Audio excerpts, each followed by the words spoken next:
Thank y'all for joining us again for another episode of Pursuit of Purpose. I'm Rob. I'm Chuck. And today we have with us a very special guest. I'm going to let him introduce himself. Thank you, Rob and Chuck, for having me. It's an honor and privilege to be here, so I appreciate it. I don't know where to exactly start, how far back. At the beginning, start at the beginning. When you get to the end, you stop. Exactly. The beginning is always good. Yeah. I was born in Columbus, Mississippi. Perfect. That far. Yeah, that's awesome. We got to Texas as soon as possible, as so many say. But so I grew up in Beaumont, Texas, right here. Excellent. Graduated from St. Anne's and then went on to Central High School, which no longer exists. Actually, I went back when French and BCP merged to create Central. Yeah. And I was high school valedictorian. I'm an Eagle Scout with a Troop 85 from St. Anne's. Wow. Nice. Went on to pursue a degree in biomedical engineering and then took the entrepreneurial plunge, which we'll delve into all that. I've always been involved in fitness and activities. And so that gives you a very quick brush. That's a great recap of your life. Born in Mississippi. What city in Mississippi? Columbus. Yeah, you said that. Right. Yeah, Columbus, my parents attended Mississippi State University. My grandparents lived in Ocean Springs and Biloxi. So Okay. they're from that area. Moved into New Orleans and then moved over to Biloxi. And we had another guest on our show who was from Mississippi also, Kent Batman. And he got to Texas, just like you said. He got to Texas as quick as he could. But he went to college in Mississippi and he had family over there. So he definitely, anytime you talk about Mississippi, there's a soft spot. There's a soft spot. Yeah. Well, I went to college in Louisiana. I went to Louisiana Tech University. Okay. So that's Very good. So how did you get into that study in your college career? Like, how did you get into that? well, like so many, it's you're not quite sure what you want to do That when is you're true. in high school, and there's not much direction for so many of us. As you know, the education system can be enhanced and improved in so many ways. And I was interested in biology. I love biology. I like the sciences. Right. I took all the maths. It wasn't necessarily my greatest joy. It's just a tool that needs to be used in engineering.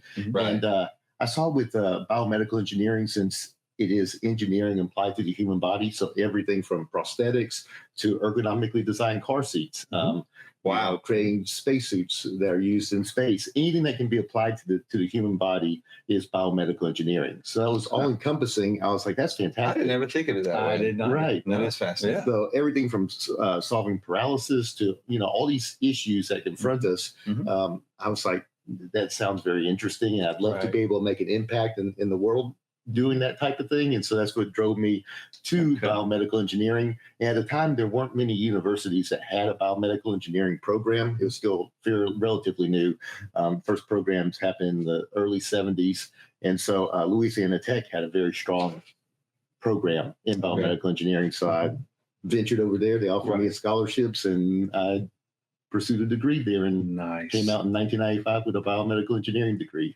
That is amazing. That is. And I know La Tech's been in the engineering Yes. industry for a while, but I didn't realize that they had gotten even into the biomedical. Right. Man, Yeah, since that's- 1972, I believe. Yeah. Actually, the year I was born. Okay. That is amazing. That is. I So love it. you were pretty dedicated in school. You must have been pretty academic. I mean, Yes.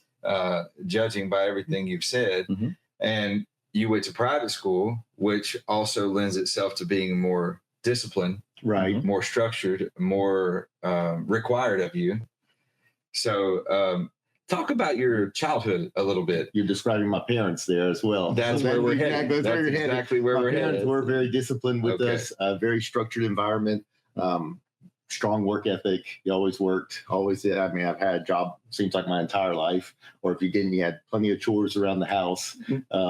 So yeah, a strong focus on academics, most definitely since my earliest upbringing. Right. And yeah, it's a lot of discipline and direction there. Even the different extracurricular activities we're involved with, such as Boy Scouts. Again, same type of setup: strong work ethic, strong discipline. I earned my Eagle very quickly by 8th grade. Wow, Eagle Scout man. Award. So Wow. always driven. That's a big deal. Yeah, That is. It was. So before you were Congratulations on 14, that. a lot of Yeah, these things exactly. have been accomplished. They had. That's awesome. And are you are there siblings? Do you have siblings? I do. There's 5 of us. Oh, I have okay. 3 sisters and a brother. I'm the oldest of the 5. The trailblazer. Yes. I was a trailblazer. Oh, were you? Well, being the oldest, you got receive the most discipline. It seems like the parents get a little more lax. So by the time you get to the last one, you're like, wait a minute, they get to do what? You know how that goes. Totally. And not only that, so we have raised completely, well, we're not quite done yet, but 7 kids through our house. Wow. And the oldest being 26, all the way down to 6. That's quite so when you ask the oldest what he thinks of the youngest, he's like, I love him, but he gets away with murder. So yeah, exactly. He's got a soft life. Yeah. So what did your parents do growing up? What, like five of y'all in the house? They were very budget conscious because my mom was a stay-at-home mom, which helped with the discipline and everything. Make sure we had the structure, like you mentioned. Sure. And my dad actually worked in this building for many years because he was with Gulf States Utilities. Okay. Wow, that's amazing. Transitioned over here and they built the building and everything. Yeah. He was there. And then once he retired from Gulf States, became Entergy. He was with them during that transitional period, helped them transition over. He then worked with J.S. Edwards and Sherlock in retirement plans. No kidding. And that type of thing. How about that? Well, how about that? That's fascinating. Yeah. So I remember this building was built in '84, I think. I remember as a kid, my parents we would stop and watch, while it was being built, and it was the talk of the town back then. It was going to be the tallest skyscraper in Beaumont, Texas. Exactly. Yeah. Yeah. Gulf States was a strong company back then. My dad was the payroll administrator. Oh, wow. Okay. Yes. Okay. So that's amazing. We actually watched the fireworks from, I forgot what floor, but one of the upper floors. Yeah. As a child, I remember that. It's still a beautiful show. It is. Yeah. Yes. So we invite you back. If you want to come back for a little nostalgia at fireworks season, come on back. Right. Thank you. Yeah, absolutely. So talk about discipline in the home, in your childhood home. Was it corporal punishment? Was that a common thing? Did you get lots of whoopings, things like whoopings, that? Or were you just a good kid? The threat alone of that was enough. Okay. They were very good about yes. What's worse is you would receive punishments, not so much corporal, but hey, if you did such and such, now you have to go mow the lawn, or you have to go paint the house, or there's some type. So performance punishment, which took a lot more time, a lot more effort, a lot more pain than a 5-second whipping or something like that. Right. Yeah, that's very much more effective. Very good. So that helped to build your work ethic. Yeah. Ethics in general, but helped to build your understanding of production. Yes. Results based life. Yeah, and I'm thinking in a home, that size, 5 kids, I'm sure your kids experience the same thing.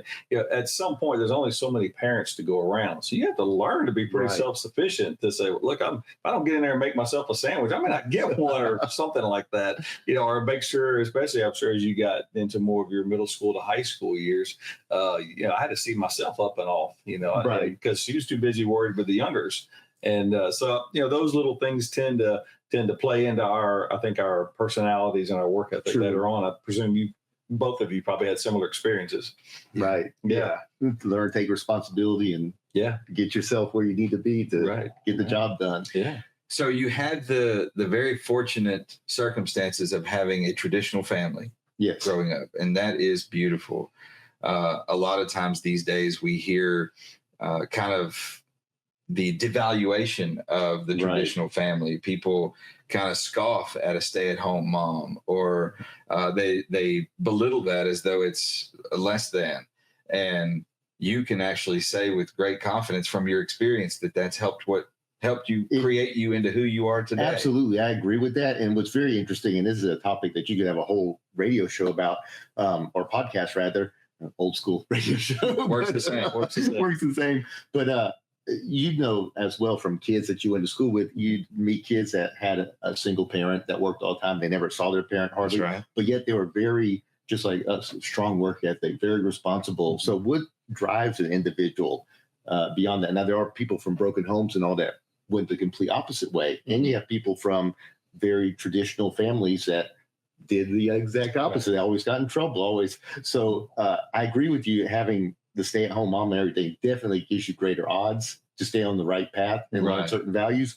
But at the same time, you have people that don't. So there's so many facets to that it's a very interesting discussion that could take quite some time to unwind and discuss. Right. Well, and for you, it wasn't just the stay-at-home mom, but you had the traditional family where the dad was present in your life, and he went out and worked, and the mom held balance in the home. So you had this very powerful dynamic taking place. Exactly. Where the man showed up as an authority figure, a provider, and a loving hand at the same time, a structure.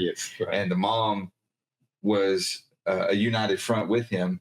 Exactly. And they attacked the game together. And our dad was always there when he wasn't at work. You had balance. It was good balance. You don't see, that's something you don't see very often. Exactly what I'm talking about. So your activities and all those things. Always involved.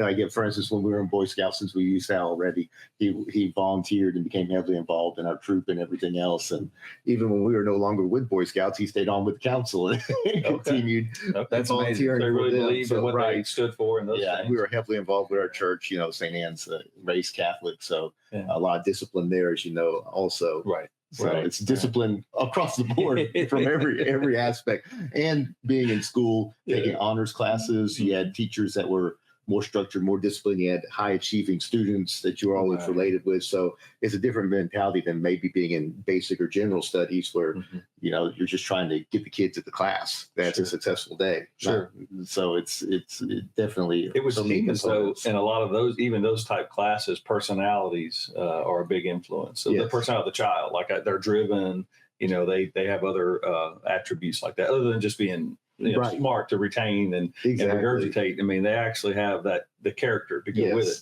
And so I'm pretty sure it's still to this day, they're eyeballing those kids. They have all kind of assessment tools, and some of it's just good old get to know them and see what kind of child it is. And so that's awesome to see that, you kind of were selected and then you took good advantage of that, while you were in school and then obviously later on. Yes. Yeah. So are your parents both still with you? Still alive? They are, yes. Okay. Yeah, my dad's 80 years old. My mom's 74, 5, right there. So very good. Are they still here? They're still here. They're in Beaumont. Okay. Yes, they do go back to Mississippi, but now that my grandparents are gone and everything, it's no reason this has become home for them. For sure. So where are the other four? My brother, who was only a year and a half younger than me, he's in Houston. He's a civil engineer. Okay.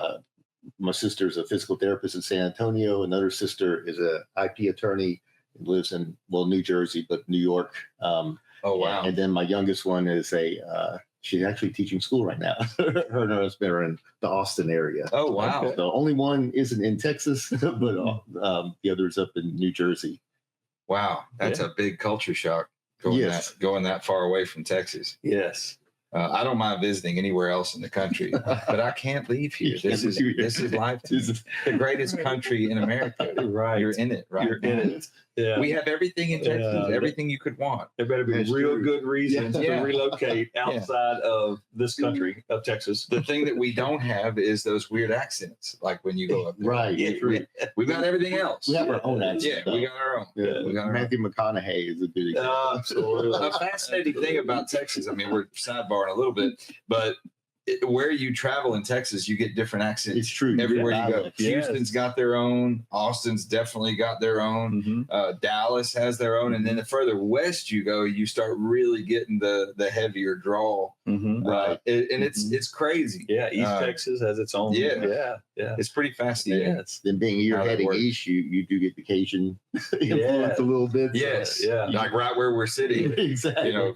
40 miles from the border of that other country over there. Right. I mean, we love them and we love their food. Exactly. A little bit of their culture. I'm not pointing any fingers, but one of us lives over there. Oh, you do? In Lake Charles. Lake Charles, all right. Sorry, that thing gets away. Yeah, he has to rehold it down there. Like I said, I lived in Louisiana for a little bit and went to school there. So Sure. Sure. Louisiana did well for me. I won't complain. I did a book signing tour through Louisiana with my book series as well. So. Okay, good. Well, we'll talk more about that for sure. Oh, sure. Yeah, one kid did move all the way to Washington, D.C. for a while, and somebody asked me, like at our church, like, why did he move there? I go, he was just heading east till he ran out of land, man. And that's where he stopped. They go, really? I go, no, he's working. That's what his minister, But yeah, they're like, really? I said, no, there's good reasons. I like to say he moved back home to Texas, but he lives in Austin. But we'll let y'all debate. What is Austin? Right. It's basically our California. There you go. It's a blueberry and a sea of raspberries. I was told. So there you go. Right. So when you were a kid, like let's just go back to when you were finishing your Eagle Scout stuff. What did you want to become? Do you remember? Vaguely, I always had an interest in writing. So that kind of leads. In fact, the next year is when I came up with the idea for the book series I currently have. Really? So your freshman year in high school, you came up with the idea for right. That's amazing. That I would say that's one of my biggest things. I always loved athletics, so sports was always something.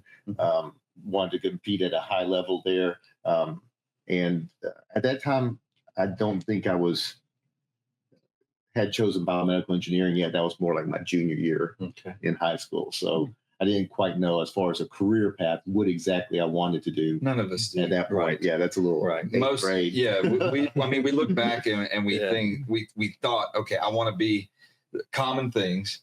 I want to be a lawyer. I want to be a doctor. I want to be a cop. I want to be a fireman. Whatever it is, you and that's why we asked. Yeah, mine was a little different, but athletics and writing versus. Briefly thought about being a doctor. I think everybody does at some point, doctor, lawyer, like you're saying, but never truly passionate about it. Right. Well, that's amazing that you had that passion about that early on in life, and that you were able to maintain it and bring it to fruition. Yes. Later. That's pretty impressive. So when you, like, as we talked about it, as you said, you didn't know what you wanted to be when you got into college. Every kid that I've had that's gone into college the same way.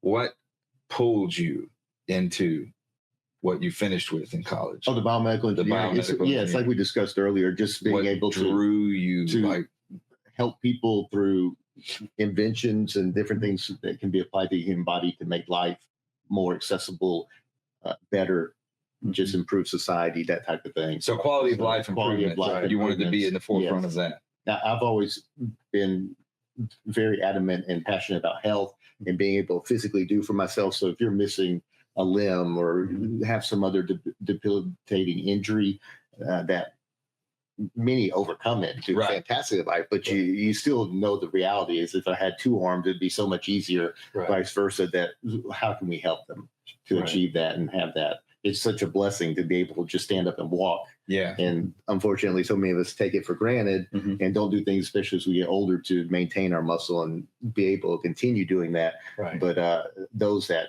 have lost a limb or something know the value. Absolutely. Far more than we do. Absolutely. Do you remember if there was ever like a moment or introduction to the subject itself? A lot of times folks will come in and they'll say, well, I kind of knew of those things, but then all of a sudden out of maybe it was a show or maybe it was someone in your church and you see them adjusting through biomechanics and you're like, that's interesting. Was there ever a moment like that? I ever had an aha moment for that. Or at least had an introduction of some sort? I can't recall. I mean, I would say it's more, you think about what you're afraid of. You think of fears of life. And one of mine's like losing the ability to walk or being paralyzed or something. That's losing a limb and the ability. It's pretty serious. Yeah. That's a fear, like, if I was in an accident and lost a limb. And I'll talk about that because I almost did have a leg amputated at one point. So overcoming that fear, thinking of that as a child and having that as a fear, I wasn't scared of the dark or something like that, but just being paralyzed or losing a body part or something. Right. So then it's like, how can you help others that have experienced that?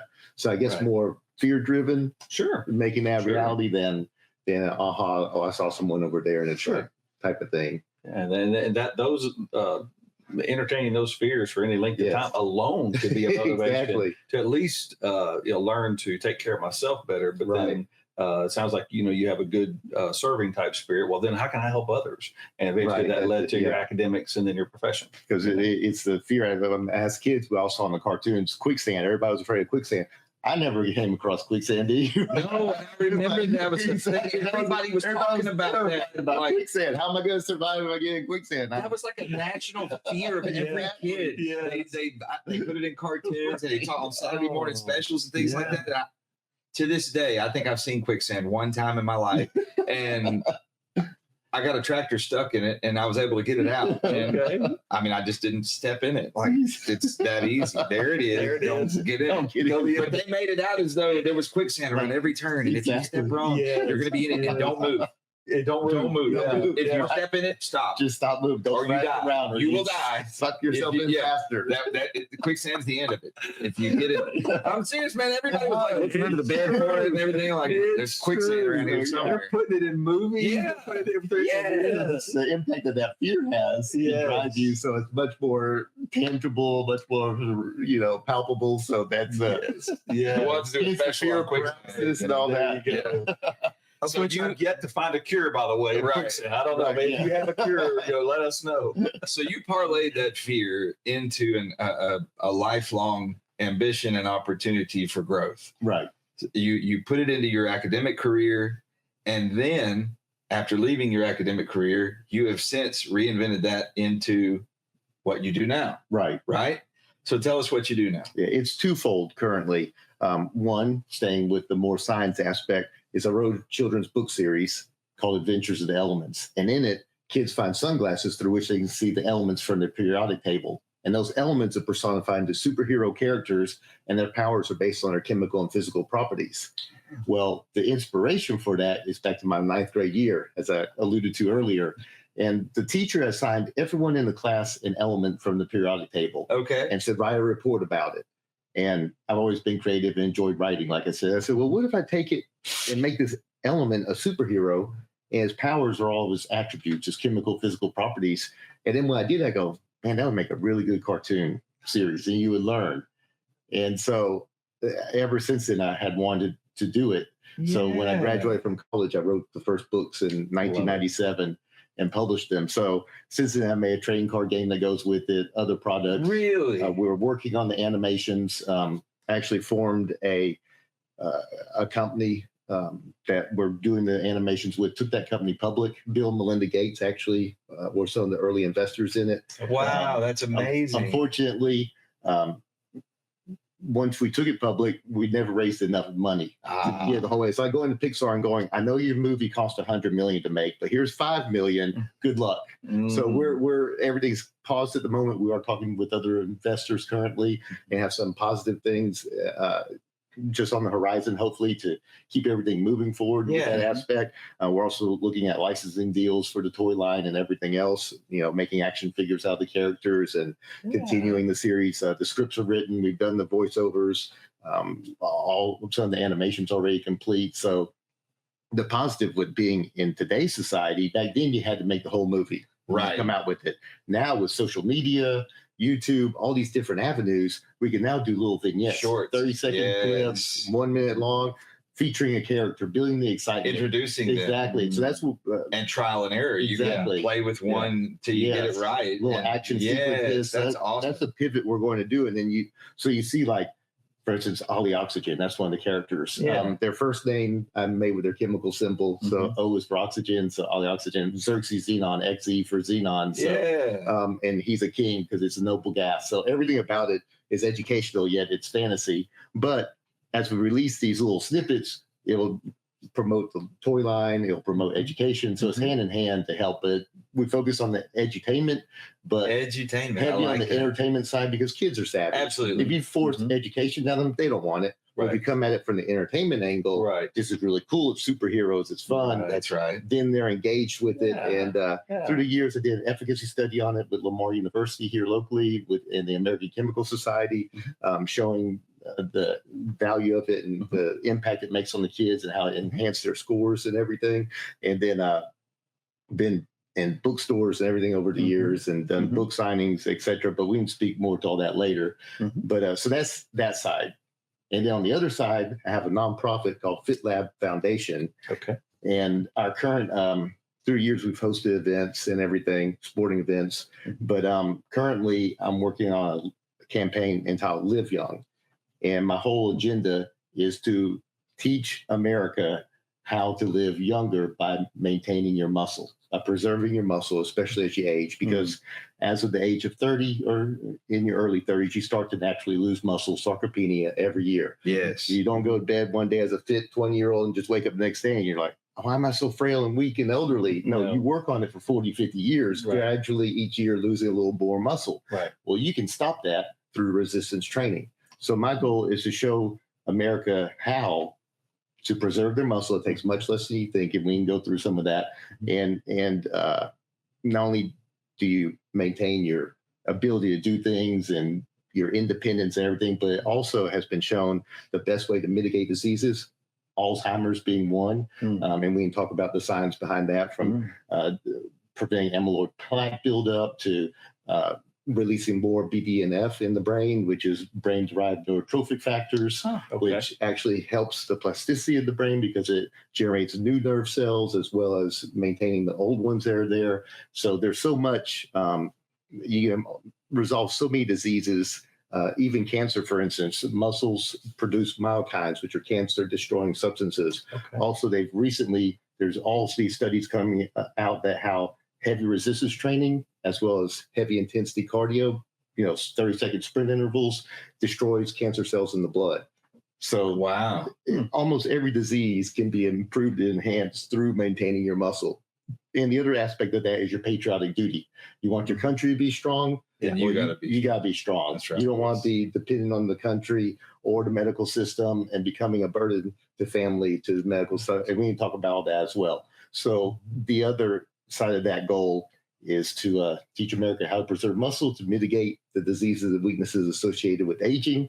And going back to my childhood and putting it all together, I saw from a very young age how my grandfather lifted and worked out his entire life into his 80s. And he was always able to do anything he wanted. He eventually just died one day cutting his grass in his field. So what a way to go. He lived his entire life, never had to face bad health or weaknesses associated with aging. Was always able to do anything he wanted, travel anywhere he wanted. So there was a good example for me right there. So speaking of your grandfather, because we do have olders in our audience. So was he someone who grew up an active athletic person? Maybe he went to the military like a lot of draftees did during that time, and then just kept it, or did he discover it later in life?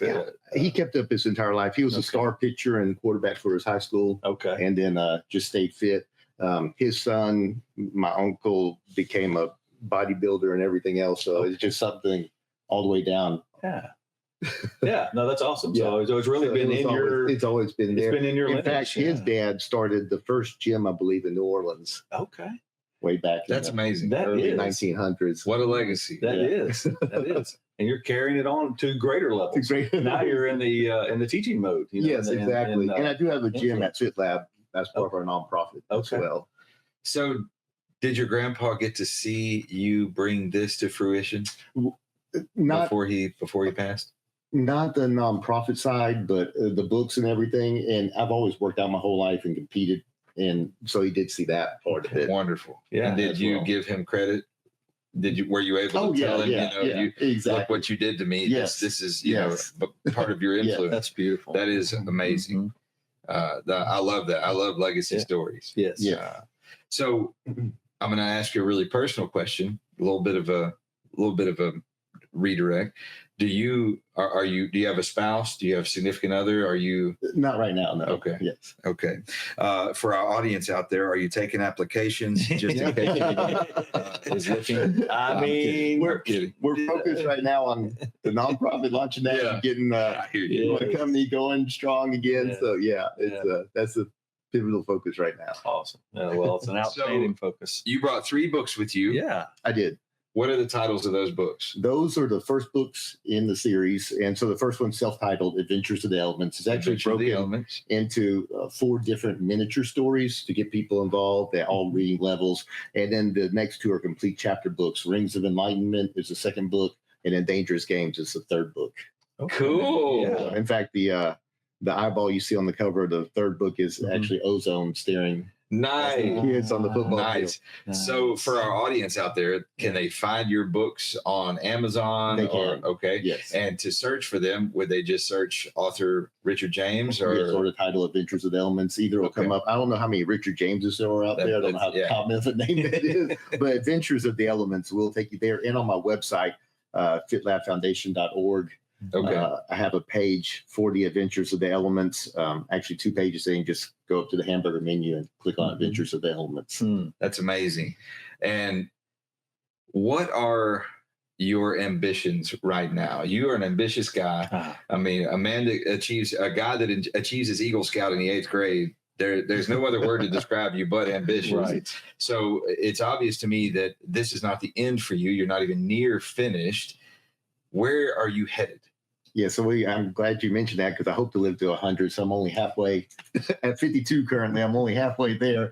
But with the nonprofit, I really would like to cause a nationwide help millions of people. So our ad campaign we're launching to teach people these concepts on consistency, volume, and intensity with their exercise, and showing the results and benefits of that. I really want to push and make happen. Speaking with people from the government all the way to private corporations to back this and to just spread the network. I'm actually working with the Baltimore Colts strength coach and others. Well, Indianapolis Colts rather. You got me thinking in the past. I'm all the way back to the old names of the teams.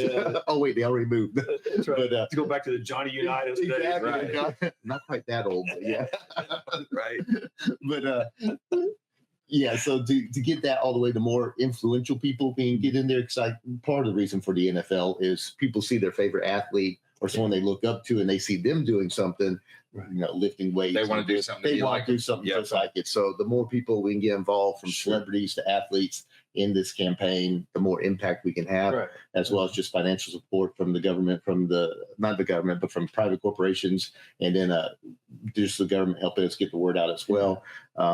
Because the FCC mandates so many free hours of advertising for nonprofits. So we'll use that angle as well as some other possible avenues to get the message out. And then, of course, I'm beginning on the speaking circuit and trying to book more speaking gigs to talk to everything from corporations to events about that.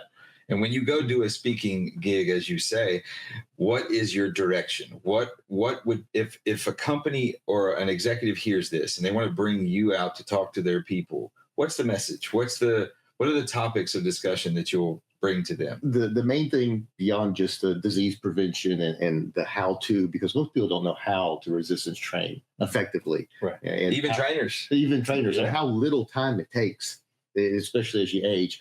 It's also, so many workplaces are about balance of life, balance of work, home. This is going to help provide that. And I talk about how quality of life, they're very big on that. Fewer sick days, healthier employees, everything in the workplace. Those as well as some other topics. There's a myriad of profitability here, not just financial, but you've got a healthier, more attending workforce. They're there, they're working, they're producing, and all these other attributes. Right. Your energy in the workplace, everything. There's so many little details that people don't think about. Sure. You would think, I'm gonna work out, I'll be tired. It's the complete opposite. Right. And so it's the impact is just. We do a lot with the psychosciences a lot in the industry. We work with leaders and then staff and whatever. So what a compliment to remind them that your physical fitness is a huge compliment to this as well. And one part is stress, managing stress. What people don't realize is the brain cannot differentiate the difference between you picking up something heavy and the stress of that, or the stress of something emotional at home, or a sick kid, or something bad happening, a car accident. Your brain just interprets stress. So if you're constantly lifting something heavy at the gym, you're constantly subjecting your body to stress. It's learning to deal with it. Your central nervous system and overcoming it. So that when something stressful in life happens, your brain's like, I already know how to handle this. you don't panic. This is not near as heavy Right, as that, right, exactly. 300-pound weight. Right, exactly. Yeah. So you're much calmer. You look towards, solutions versus panic, or so that in the workplace. Sure. I'm really glad you touched on that, because I wanted to ask you, because we deal in the mental health realm, as he was saying, psychosciences. He's the psycho, I'm the science, but no, but we work more in that state line thing, Brand, it comes up every time. we work more in the mental aspect of things, and I wanted you to touch on the correlation, the mental health aspects of physical health, because it's huge. It really is. You talked about brain elasticity earlier. That is a huge dopamine, serotonin release. Perfect. Yeah. So talk about how people in the workplace can help their employees and their entire culture with improved mental health by helping with physical health. Absolutely, especially if they gave their employees a chance. And I know this would depend on the type of job you have or the workplace, but something in the culture where they could go midday and do a little workout, 15 minutes. We're not talking much. You can do it right here at Addison Plaza. There's a gym at the bottom. You don't even have to leave the building.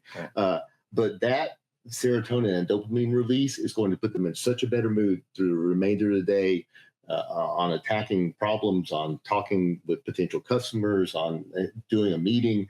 They'll be in such a better mental state that it's going to just lift the entire company. You brought up the midday thing, and how many times do you hear employees talk about, or employers talk about, that midday droop? Yes. Yeah. And that little 15-minute it's a complete escape. Yes, not only is it an escape, but it's actually a rejuvenation. Yes. Like, it's an amazing thing that you can actually go work out, expel energy, and come back feeling refreshed and have more energy. Right. And not be tired. Exactly. And because the fear is I'll wear myself out and then I'm no good for the rest of the day, but it's actually just the opposite. Yes. And how does that happen? Yeah. From your aspect, I'm sure you have some scientific, super duper answer. There is science behind it, like you're saying. Yeah. But it's a dopamine serotonin release. It's also, you've activated your muscles, your central nervous system. Everything's firing. Your flight or fight state puts you more in a fight type state of I'm up, I'm going type of thing. So you're feeling good. You're feeling like I can attack something. I can take it on. I can move forward. Right. So it puts you in a much more, I wouldn't say aggressive, but a much more focused state. Sure. Does it also, when we sit still, like we're at our desk or whatever it is, don't we start holding toxins more as we sit still? And then when we work out, we're flushing them. Right. Isn't that, is that true? It is, because you're not moving the blood through your body as quickly. In fact, after 30 minutes, they say your body starts to think of sitting. It's time to go to sleep. It's time to go to sleep. So it starts shutting everything down. Your brain may be still going, but that's like laying in bed watching TV. Your body's shutting down. So they say get up every 30 minutes and just move around. Right. It's a simple. Recently, I'm sorry. No, recently I went with a friend to Baton Rouge. We went, friends, Louisiana, to a seminar. They always got to start speaking French. I know. There you go. On inflammation, and this lady brilliantly stretched it into a full day. But she finally, at some point, got onto the idea of different workout regimes. And she said, what you're basically doing is, and I believe you will agree, you're promoting this primal instinct. So if you're running, like you said, those sprints, or if you're lifting something heavy, like, and your primal part is going by, it's moving stones, we're hunting, yes.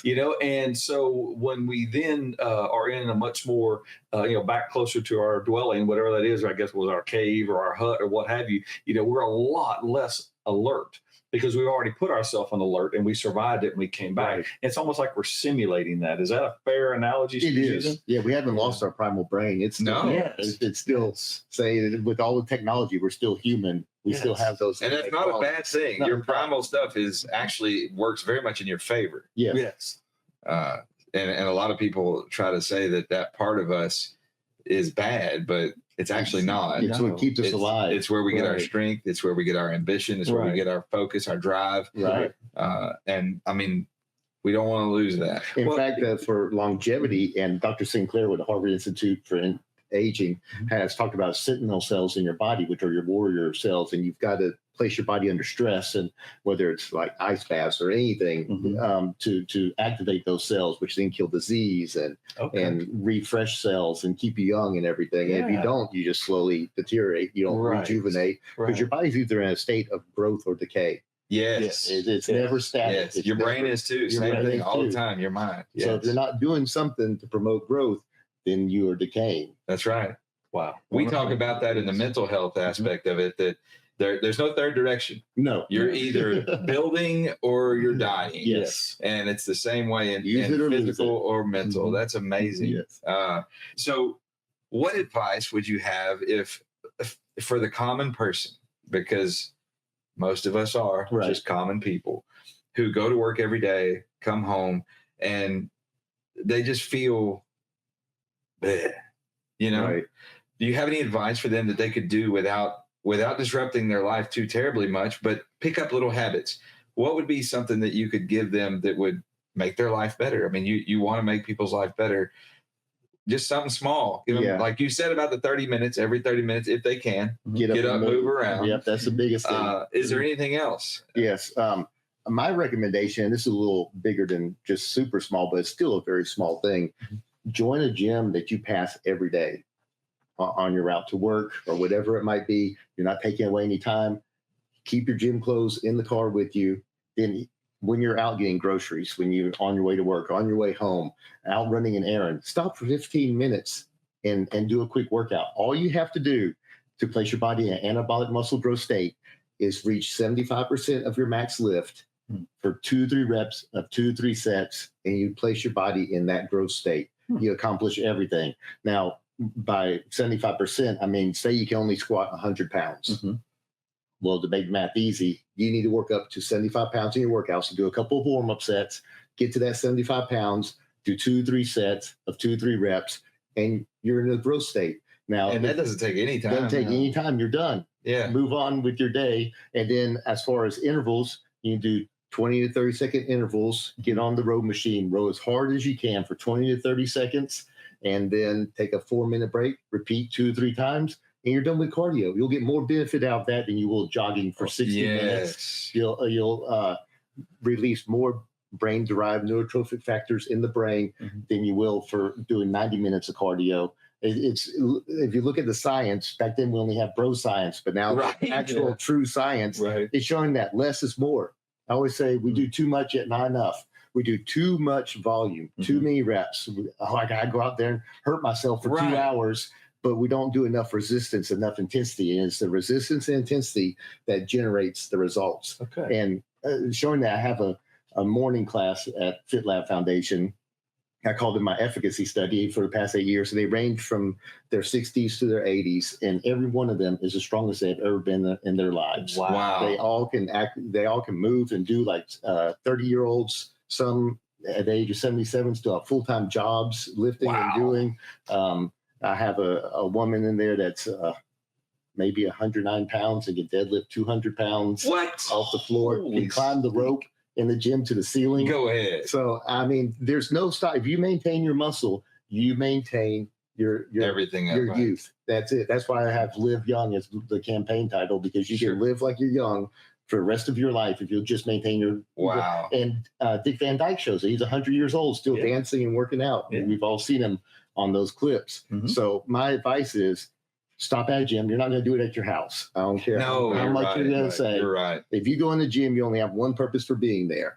And don't join a gym for social. Don't go in there and talk and have gosh, start talking to everybody and looking at everybody. No, go in there, do your business, and leave. And you can get a cheap membership. I mean, Planet Fitness, Crunch Fitness, $9.99 a month. So I mean, and he's not a paid advertiser. Exactly. You can have my own gym, so I'm not promoting it. But and you can pay a little more for more, amenities or whatever you may want with a gym. But you spend 15 minutes a day dropping in there, then you'll have it. And I always tell people with that as well, don't pick days to take off. Life's going to give you those. People say, oh, I need my off days. So I work out Monday. Well, I missed Monday. So now I'm already behind. I don't know if I can get it done. So I'll just skip Wednesday.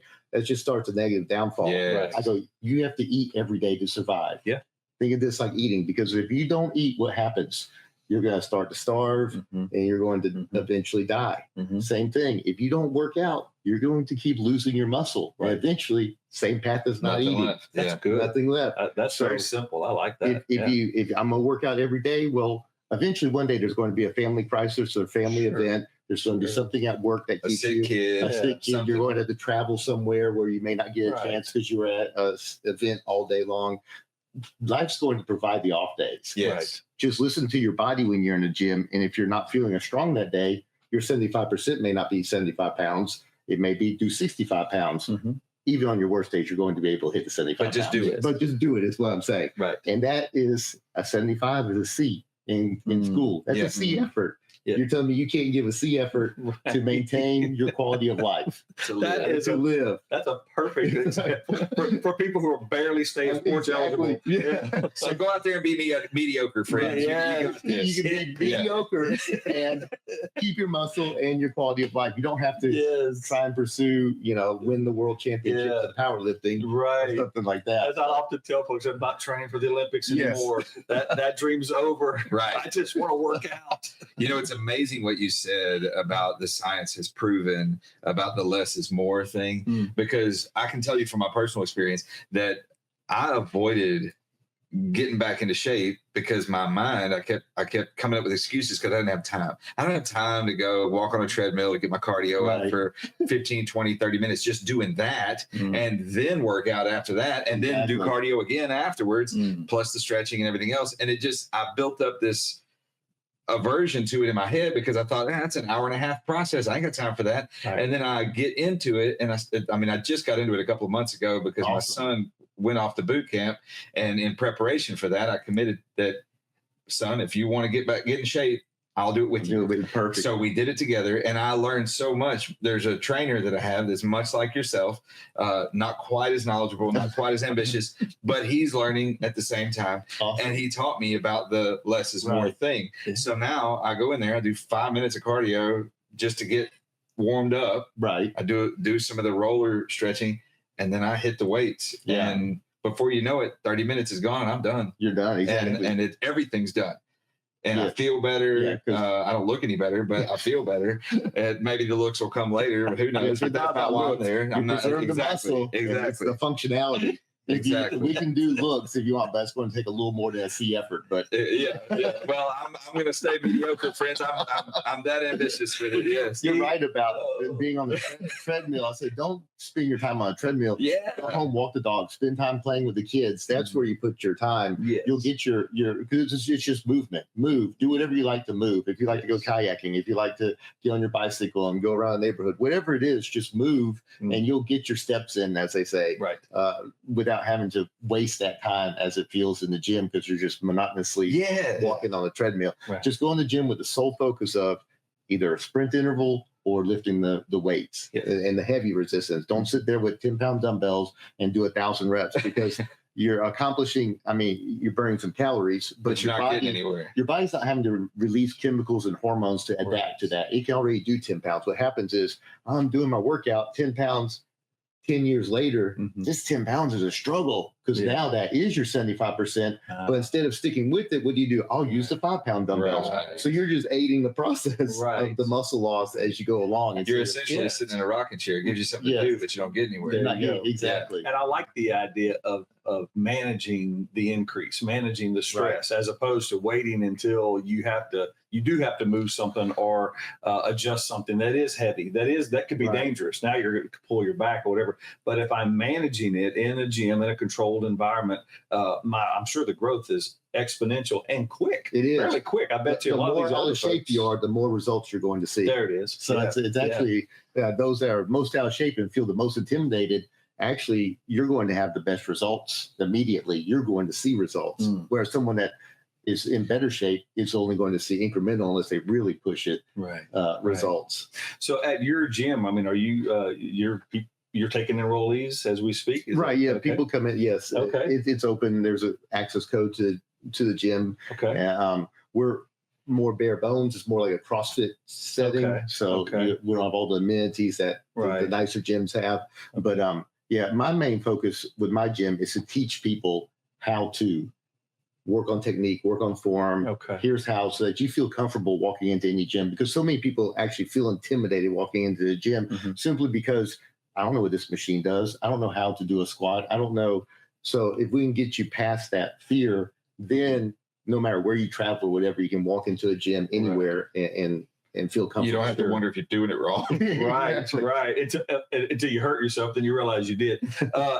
Done that. So that being said, so you guys teach, you have classes, you have one-on-one or a class or something like that. They can just come in, they can work out with us for a little bit. So yes, absolutely. Yeah. And you mentioned a good thing about, I hurt myself. And that's one thing we teach. Every lift, I don't care if it's bench press, squat, it's a full body lift. So you want to brace, which is taking a big breath and push out with your abs. So your brace, keep every muscle tight as you lift, and you'll avoid many of those injuries.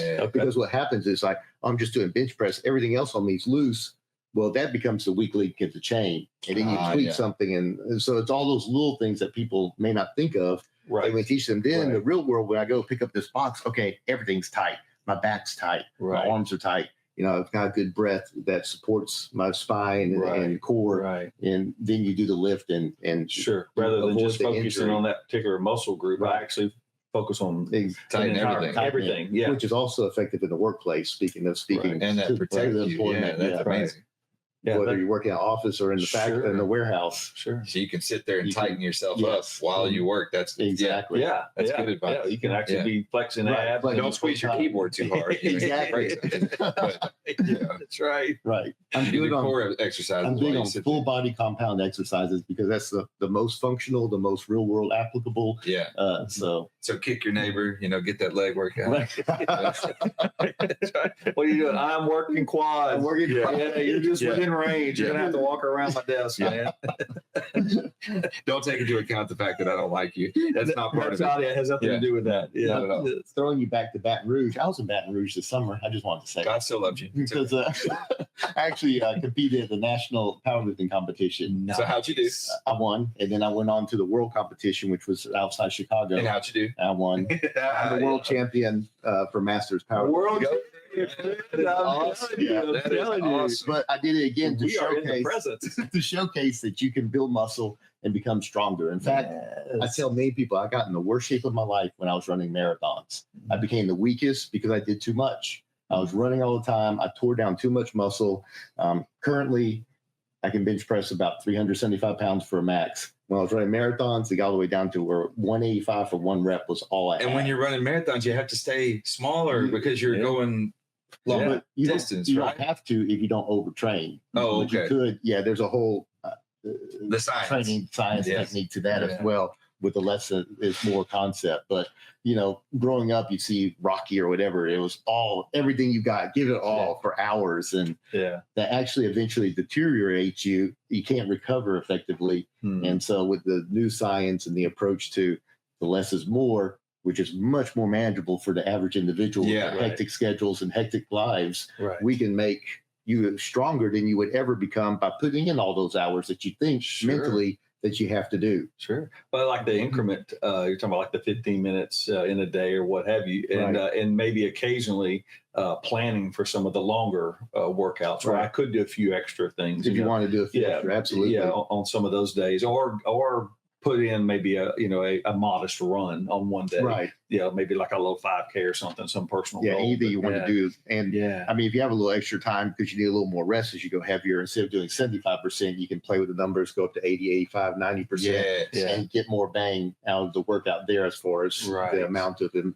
And leave the gym shaking, like you're supposed to. Exactly. You can barely put your key in the ignition. You don't want that too much because all that is a lactic acid buildup and other waste products in your body. It's not necessarily you've improved the muscle. Right. Then you can't hardly walk from your car to the office the next day. Sore for 3 days. All that fun stuff. And I'm glad you mentioned that because I always tell people when you do the workout, here's another tip. Leave, you could do 1, 2, 3 more reps. Leave that in the tank.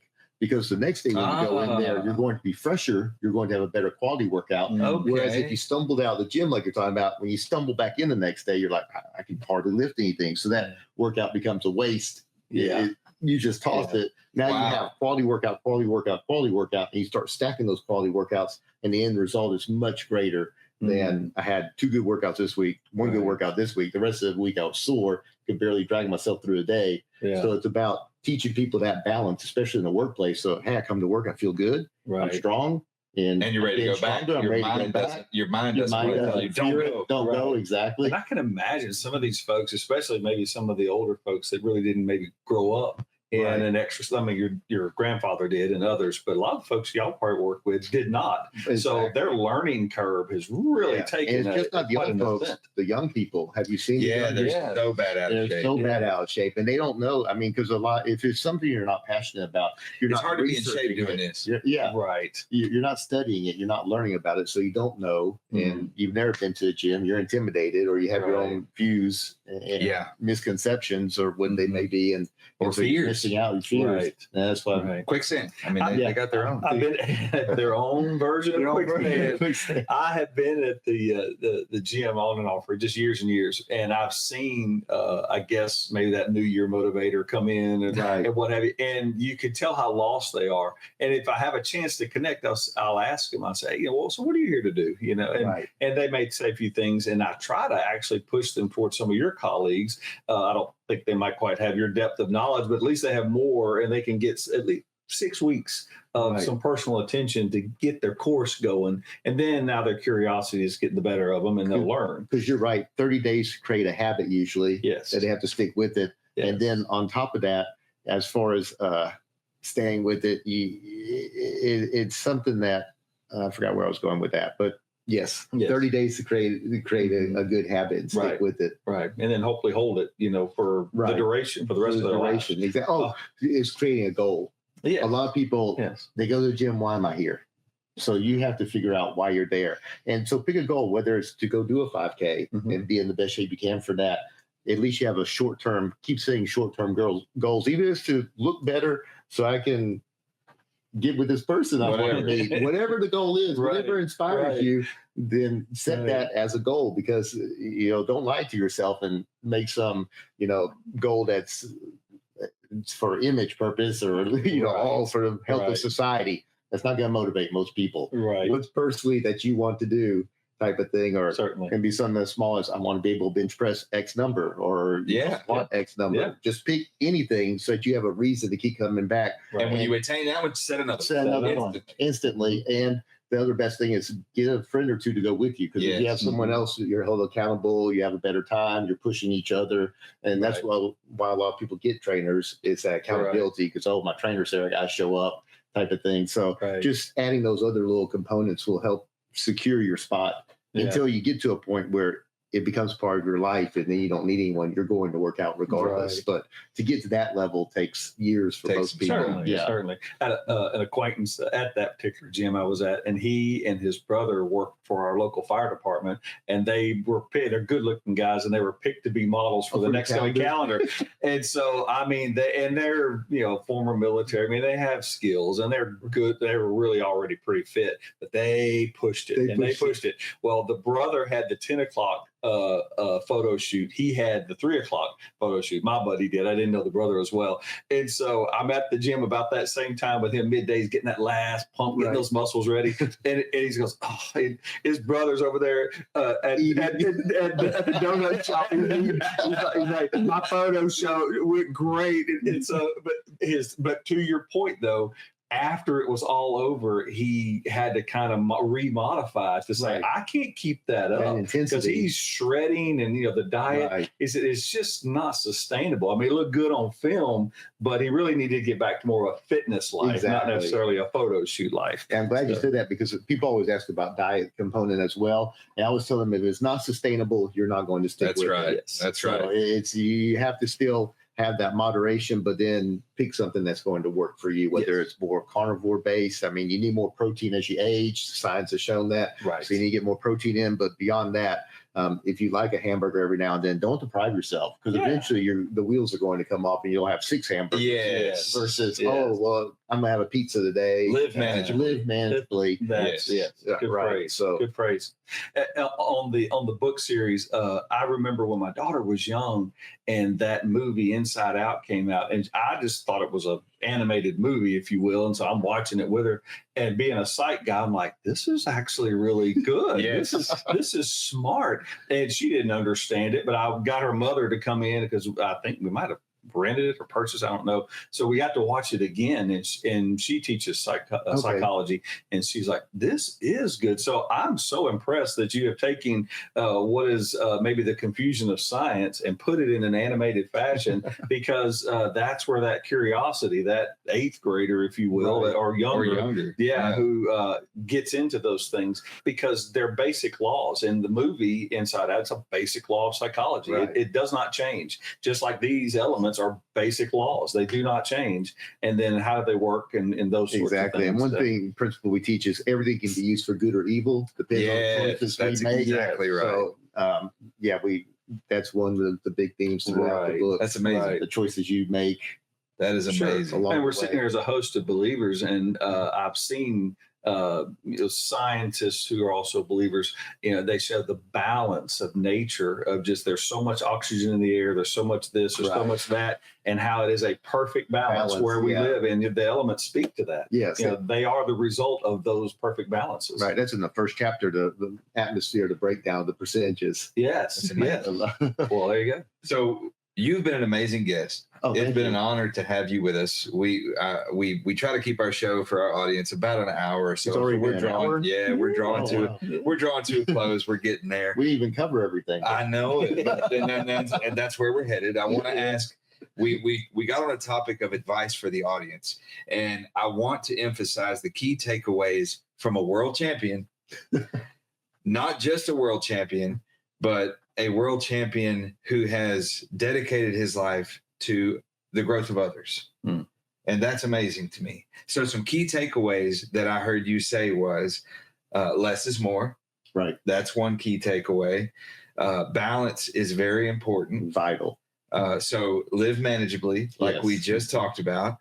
Give them some more. Is there just some key takeaways? Right. The three, when it comes to working out, is consistency, as we discussed, showing up, don't schedule off days, those will come. Volume, less is more. Control the volume, come in fresh for each workout as best you can. Leave some in the tank. Leave some in the tank, a little reserve, and then controlling the consistency, volume, and then the intensity. You've got to place your body under enough stress that it's forced to release the chemicals and hormones for growth and adaptation. If you don't, then you don't hit that growth phase. You stay in stasis or decay. As we know, there is no stasis with the human body, so it's decay. It's the only other alternative. It may be slow decay because you did do something, but it's still decay. Yes. So low time, high intensity. Right. That was the take. Okay, so that's great. That's great advice. So what did we miss what would you like to talk about that we have not touched on? We can definitely delve more into the mental aspect, mental health. We didn't get into that as much, especially preventing dementia, more into the high intensity interval training aspect of it and the benefits of that. So the high intensity aspect helps with dementia? Yes. Wow. Same as the lifting heavy. Again, it's the intensity. That's the key word. The intensity that you place your body under. It's forced to adapt. If you're sprinting all out, it's like your body's like, oh my gosh, I've got to release these chemicals and make something happen. Yes. And what's happening is we talked about this, about the what do we call it? The old part of our brain, the instincts that we have. Primal instinct. The primal part of our brain. Yeah. That's what's kicking in when you go into that your lizard high brain. Stress. Your lizard brain's kicking in, and it's throwing those chemicals out there because it thinks it has to survive. Yes, exactly. So you have to activate that because we don't believe we're in survival mode much anymore because everything's so comfortable. Sure. We're a golden age, but if we can simulate it. And so how does that keep going? And going back to the books, for talking more about how you link imagination to education, because if you use your imagination, they found scientifically that you're more likely to remember it. Yeah, and it sticks. Think about all the people that are now dinosaur experts just because of the movie. Like kids can pronounce all the dinosaur names. They got interested all the because periods, of that. That's amazing. That's their imagination. So if we can, there's so many ways we can refine and improve education by linking it to entertainment, just where the kids gravitate toward the mediums, the gaming, everything, you can make that the way to educate much more than we are utilizing.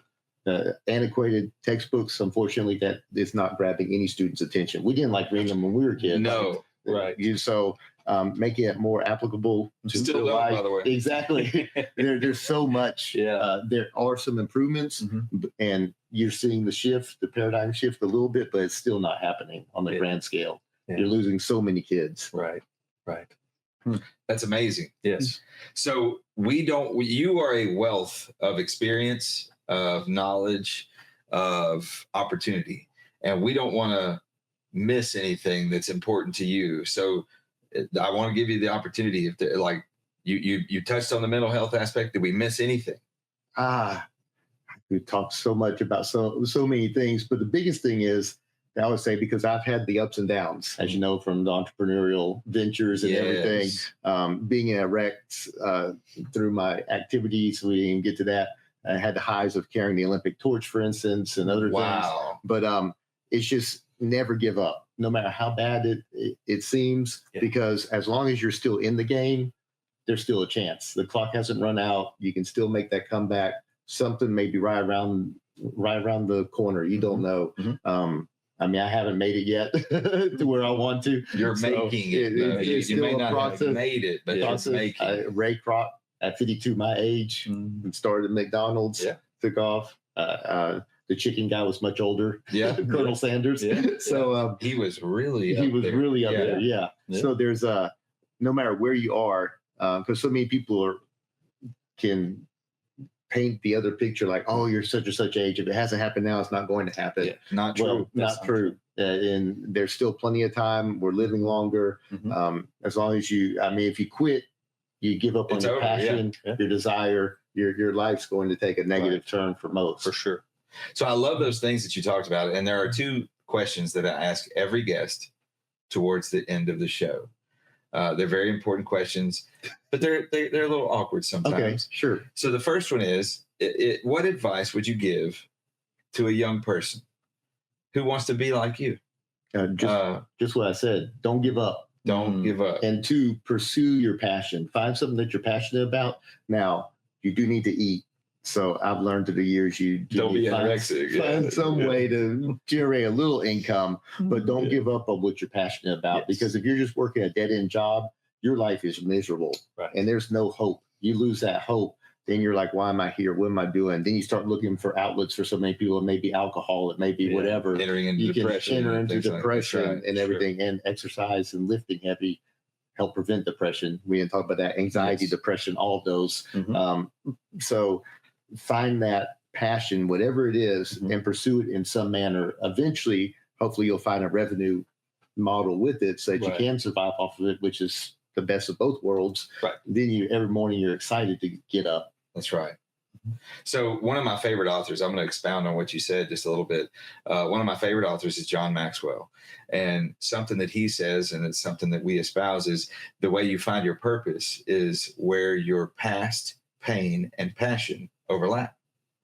Okay. So everything you just said aligns with that. Right. So if you find yourself in a job that does not suit your passion, and you know it's not with your purpose, don't give up. Look inside yourself, find where those things overlap, and your purpose is there. Is it right? No matter what age you are. We've had guests on our show that were late into their mid 70s starting a new business. Awesome.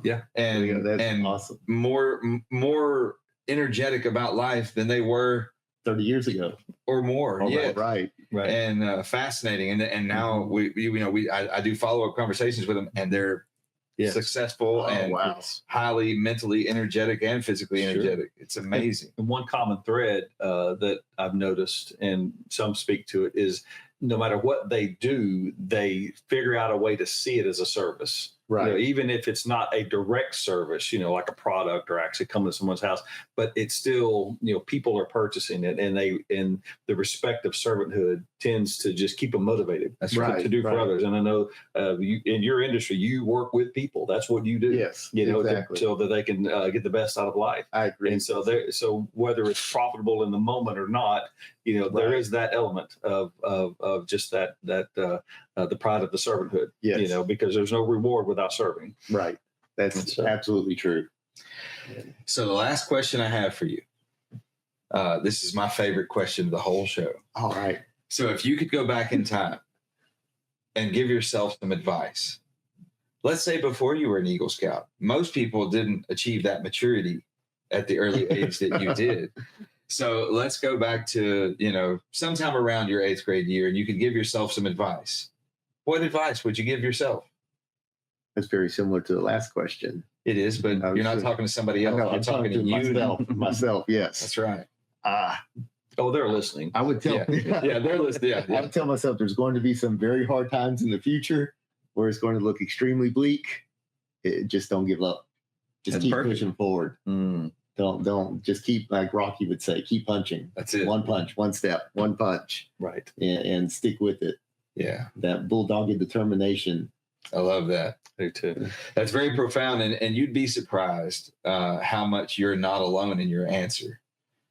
Countless guests, I don't even know how many we've had on here. And at every degree of success and every type of business venture, the answer rings true through all of us, that don't give up. Don't give up. Yes. Life's not about how hard you can hit. Right. It's about how hard you can take a hit and keep on going. Very good, Stallone. I'm using there. Yeah. I love that phrase. The dude is brilliant. That's brilliant. I love it. I love that. I mean, I paraphrased it slightly. Yeah, no, that's one of my all-time favorite scenes, lines yes. from any movie. Right. Mine too. Well, I can't thank you enough. Yeah. You've been an amazing guest. Thank you. I believe our audience is going to get a lot from this. I encourage all of you out there, go check out these books on Amazon. Check out his website. And if you are so inclined, get with him. How would they get with you to hire you to be one of your clients? You can contact me through fitlabfoundation.org and get a hold of me, and I'll be happy to visit with you and see what your needs are and how we can help. What I can guarantee you is, based on what we've gotten to know with him, he will take care of you where you are. Yes. He won't expect you to be where he is. Right. He will take care of you where you are. So guys out there, thank you for allowing us to become a part of the pursuit of your purpose. I'm Rob. I'm Chuck. And today we've had with us Richard James, author, world-class fitness buff, mental health guru. Champion. He's an all-in-one world champion right here, ladies and gentlemen. Thank y'all for joining us. Y'all have a great day.